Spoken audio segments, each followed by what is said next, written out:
curious ba kayo na malaman kung ano nga ba ang lasa ng Indian food? Partikular na po, itong ipapakita natin. At dahil hashtag LTE Foodie Wednesday po tayo ngayon, matitikman natin ngayong umaga ang isang authentic na Indian food. At ito ay gawa ng mga Pilipino na talagang pinag-aralan nito, pinagkadalubhasaan ito at meron silang mga restaurant na nag-serve nga, na sinuserve, inihahain ng mga pagkain nito. Kasama po natin, siyempre, si Sir Clyde Dogol-Dogol at siyempre, si Sir Ralph. Ayan At pag-uusapan natin ang kanyang restaurant, pero ngayon ang kanyang pagkain. Magandang umaga po! Good morning, sir. Good morning po. Good morning po. Sir Clyde, paano po ba nag-umpisa itong negosyo nyo ng pagluluto ng Indian food? Nag-umpisa po ito ng pandemic, sir. Opo. Nagluluto kami linggo-linggo ng biryani. Okay. Kasi naging family na siya, food namin Okay, every yung week. biryani, ito ipapakita natin sa inyo. Ito yung Indian food, staple food po ito ng mga Indian. At may kinalaman po ito sa rice, sa long grain, kailangan long grain, pero mamaya ipapakita natin. Pero po, biryani po ang inumpisa niyo pong lutuin noon. Opo. Yes po. Opo. Every week na naging kaugalian namin lutuin. Opo, para naging comfort food na po, ano po? Yes, sir. Kasi pandemic po lang magawa. Kain diyan. Opo. And then, itong inyong hilig sa pagluluto ng biryani at Indian food ay napunta na po sa pagpapatayo ng restaurant. Indian restaurant. Yes po. Nag-consulta kami ng mga Indian na marunong gumawa ng Indian food experts. Opo. expert. And then yun, naka-come up kami ng sarili naming masala. Opo, Yung mix masala. ng Yes. spices. Yeah. Yes, nice. And then, ang inyong restaurant, ang balita ko ay dalawa na po. Hindi po ba? Yes po, dalawa na po. Yun ang mga gusto natin malaman, mga success stories po eh. Pero syempre, bago po kami pumunta sa restaurant nyo, maaari po ba namin ma-experience itong best-selling nyo na dishes, sa mga best-selling dishes nyo po, ang biryani. Ayan biryani! Mga kababayan, ito ang ating lulutuin at papakita namin sa inyo. Ito po, bakit po sa palagay nyo po itong biryani ay patok din po sa mga karamihan ng mga Pinoy po? Dahil mga Pilipino, sir, mahilig kumain ng kanin. At saka, iba sa kanila, sir, yung spices. Talagang Opo. panibago sa panlasa. Opo. And nakakaano siya, Pwede natin umpisahan. nakapagana dahil sa anghang. Totoo no po. Yes, Kasi sir. po yung, pwede swak sa panlasa ng Pilipino eh. Ito, papakita natin para sa mga nanay, tatay natin dyan, mga ate at kuya, o yung mga solo dwellers natin dyan, di ba? Umpisa na po natin, pwede natin, excited na po tayong matikman yan, Sir Ralph. Ito pong ating biryani. Ayan po, ano pong kailangan natin? First step po sa pagmamarinate po ng chicken natin, importante po is talagang na-dry po natin yung chicken. Okay, kailangan natin ng manok. For this one, it's chicken biryani. Yes. We do beef, And- iba't ibang klase, pero ngayon chicken. Kailangan po dry po ang ating Any type ng fresh chicken. any type ng parts Part po ng pwede. chicken. Opo. Basta Ito, chicken po. drumstick. Okay yan. Drumstick po. Sa marination naman Juicy. po, Okay. importante po yung masala. Okay, itong kailangan natin para makakuha natin authentic na biryani, okay? Okay po. Yung masala ay yung mixture ng spices. Ang masala natin, ano pong nito, sir? Bali, mayroon siyang 17 na herbs and 17 spices. herbs and spices, okay? Meron niyang cumin, May green cardamom, black cardamom, cardamom, ayan, diba? cinnamon, Cinnamon, ito po. cloves po yan, sir. Cloves. Okay Yes, po. sir. Ito Bay po. leaves. That's onion, fried po. onion. Fried Okay, caramelized onion, And then chili Chili powder. powder, chili powder, ginger, Ginger garlic paste. paste, ayan, garlic paste, ito po. green cardamom. Ito yung green cardamom, ang ganda oh. Yes, sir. Nice. Of course, cinnamon And cinnamon sticks. and Turmeric. yung bay leaves. Bay leaves, turmeric. And then turmeric. Of course, kailangan yung kanin. Pwede po yung mga kanin natin dito, nabibili natin, pero sana ang mabili natin yung long grain, di ba? May long grain na sinasabi. Ito po yun, oh. Talagang literally, figuratively, talagang long siya, mahaba siya. Ito po yung itsura niya pag naluto. Ayan, pakita natin, Sir Clyde. Ang haba, oh. Nice, oh. Tapos ito po yung niluto na po kasama ang bay leaves. Okay, ano po next step po? Ayan na. And then Meron tayong po, manok. Yan. And let's proceed po sa marination po ng ating chicken. Oo, meron din tayong saffron. Bali, naka-mix na po Opo. siya. First po, kailangan po natin ng masala. Very important po yan sa ating chicken biryani. Para sa rub, meron tayong rub, na masala rub. Yes po. Ang ating depende po sa dami ng chicken yung pero pwede naman po Basta natin evenly coated lang.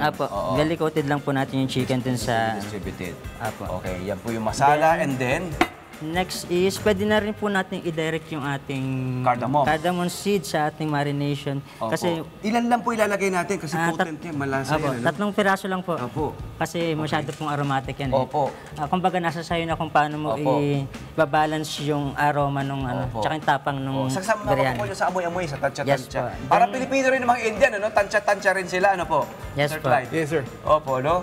Opo, laurel. Then, 2 pieces na bay leaves po. Okay. And then, Turmeric. ito po, chili powder. Chili powder. Ito, pwede nyo i-control ang amount, ang level ng Apo, heat. depende po. Ang level ng heat nyo na gusto nyo, iba, gusto nila napakaanghang, iba, sobrang may maraming heat sa buhay. Apo, So, okay then naman turmeric po po. yan. Turmeric po, kaunti Apo, rin. pang-balance din po natin Ayan. siya. Ang nagpapadilaw po, para sa, nasa ating, yung signature color po, yung dilaw po na kulay, ang nagbibigay po nito ng Turmeric. ay turmeric. At saka Yes, saffron. At saffron. Ang saffron po, nako, para yung ginto, ikang sa world ng pagluluto kasi ilang piraso, mahal po yan. Mahal po, sir. Kamahalan. Nag-costing ako, isang piraso yata is like 30 pesos. 30 pesos. Pero, very potent. Malakas Very potent, magpakulay, magbigay ng kulay at lasa. Opo. Then, ito po, important din, di po yung ating ginger garlic paste, Ginger hindi garlic mawala. paste, Opo, opo. Kasi yan talaga yung... Yan yun. Apo. And then kapag Base ng ito pong marinade. inano natin yan, hinalo natin sa manok, ilang oras po bago natin makuha yung taste? Tuloy na po natin. Kung nagmamadali, sir, 3 hours, okay na po. Opo. But overnight is the best na Opo. kasi manunuot yung lasa. Lasa, opo, opo. Nice. And then, Pwede mix na lang po 3 natin hours. siya. And mix lang po natin. Mekos-mekos lang natin siya ng konti. Ayan, kindly mix lang. Even na po natin lahat yung coating ng chicken dun sa ating marinade. Opo. Sa mga nanonood ngayon dito, ay yung ating yung masala mixture natin, i-google nyo lamang yan.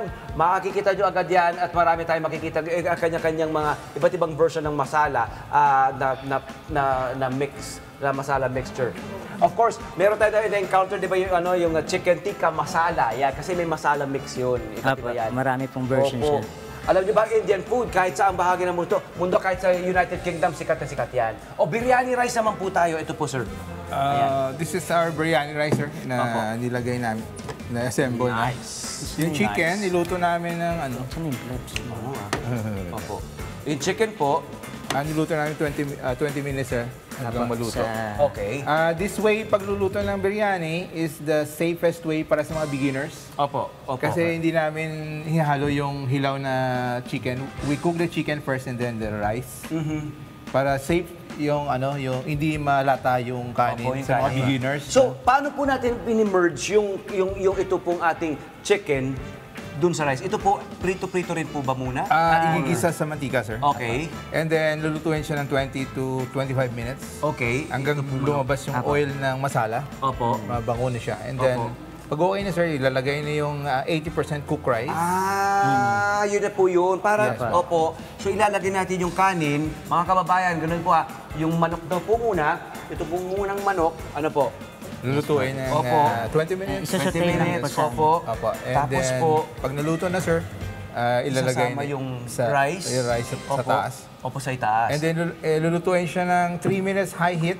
Opo. And then, 5 minutes na low heat po. O yun. And then, kapag yan ay naluto na, ano pong magiging hitsura nito?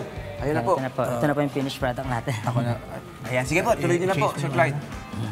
Actually, Sir Clyde, wag po kayong mahiya. Pwede niyo pong ituloy-tuloy po yan kasi marami po nakaabang dito eh. Okay.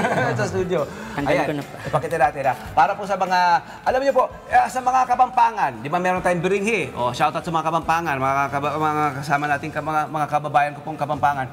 May biringhi, di ba? Yung biringhi nila, ganito rin. So, ang pagkain kasi, they're products of cultural assimilation, adaptation, adoption. Kaya, huwag kayong magtaka kung meron tayong version ng biryani, biringhi. Ang kare-kare, alam niyo naman, di ba, galing sa curry. Pero tayo, ayaw natin ng sobrang anghang. Nagkaroon tayo ng version ng ng peanut stew, di ba? Pero makuha lang natin yung kulay ng curry, kaya naging kare-kare. Di ba? Kaya multicultural po ng ating mga pagkain. So, kaya hindi po tayo nagtataka. Huwag na tayo magtaka, di ba, Sir Clyde, kung bakit itong mga pagkain ng Indians at ng iba't ibang bansa gusto ng Pinoy kasi multicultural po talaga. Ayan. Ang balita ko po, ang wife po ni Sir Clyde ay may malaking influensya po sa inyo pagdating sa Indian food. Yes, sir, kasi yung wife ko is Thai and she has some Indian blood po. And she knows masala. Ayun. Paano gumawa ng masala. Yes. Yes, nice. Masala. There's even a movie called about masala. Diba? Ayan. Okay. Ayan na. So kung fast forward po, mga kababayan ko, kung ito'y maluto na, eto na. Ayan. Taste muna. Ayun, yun ang tasting na yun ang ganun palang pagta-taste, ano? Ayan na. Ayan na, ang ganda. Masarap po ito. In and of itself, isa na siyang meal and rice, di ba? Rice and chicken meal in one. Hindi ba? Yes, As, sir. Yung iba naman, ang ginagawa nila, pwede silang nilalagay nila beef or pork. Meron din naman seafood na, di ba? Meron ng mga ganyan. Pero ang authentic po na biryani, ang nilalagay po nila talaga ay manok po ba? The best biryani, sir, is mutton or goat biryani kasi ayan. mas malasa. Oo, mutton or lamb, di ba? Yes, sir. Lamb meat or We also can make beef po. beef, pwede rin. Yung tenderloin, Nice. yes. Kamakailan po kinilalaro kayong best authentic Indian restaurant? Yes po. Yes, sir. We've been in the region, apo. We've been nominated po by Nice. one of our customers. Ayan, talaga. Congratulations. Yes, sir. Congratulations. Invite ko naman po kami sa inyong restaurant. Yes, sir. Please, ang restaurant po namin nasa Ayan, oh. Nova Licious, Quezon City and also in Valenzuela. Biryani. Nice, nice, nice. Excited na ako. Sakto na. Ito Siyempre. na sina Love Anyo Vera at sina Jing, umabot na mula sa Farmers. Sakto Sakto sa Brian Siyempre, Ang hindi ganda. And mawawala then, syempre, to top, may garnish tayo ng yung caramelized onion natin, yung fried Yes, caramelized onion. Importante po. Alam niyo ba, ang biryani, ang ibig sabihin ng biryani sa Persian at sa Indian ay to fry. Fry. So, fried rice. Birinj. Birinj ang tawag nila roon. Ang pinagmulan ng biryani, birinj. Kaya huwag kayo magtaka kung meron tayong biringhe. Di ba sa Pampanga? Birinj means to fry or fried. Ayun na po. Ito na po yun. Yes, sir. You can try na po. Aba, good job ha. Good job. Maaari ba muna natin tikman yan? Yes po. Aba. Pwede, I-share pwede. natin. Ang lakas ng ng spices ha. Ayan ha. Ayan. Ayan. Let's try it. Ayan, sige po. Wow! Amazing! Amazing! Ito talaga Alam nyo, sabi ko sa'yo, sa mga food shows ko talaga namang happy na ako No? Hindi ko pagpapalit yung trabaho po natin. Maraming salamat po sa pagkakataon. Yes, At isa-share din po natin ito sa ating mga brothers and sisters dito sa studio. Yes. Alright, tara, let's eat. Ano po? Kayo po. Sino pong baka may gusto pa pang... Ayan. Kuya, nakita ko! Nakita ko!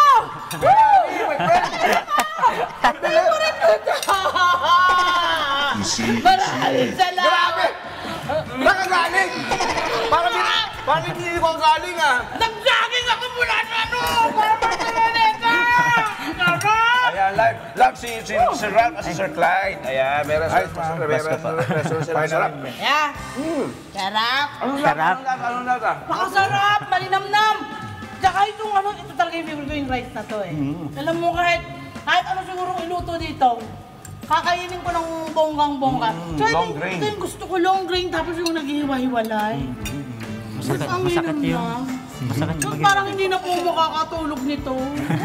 Hello po mga Kanet 25! Si Kuya Tony Pet po ito mula sa Love, Tony Pet and Everything. For more Love, Tony Pet and Everything updates, just click on our subscribe button and follow us on our Net25 social media pages at Net25 TV and at Net25 Entertainment Facebook.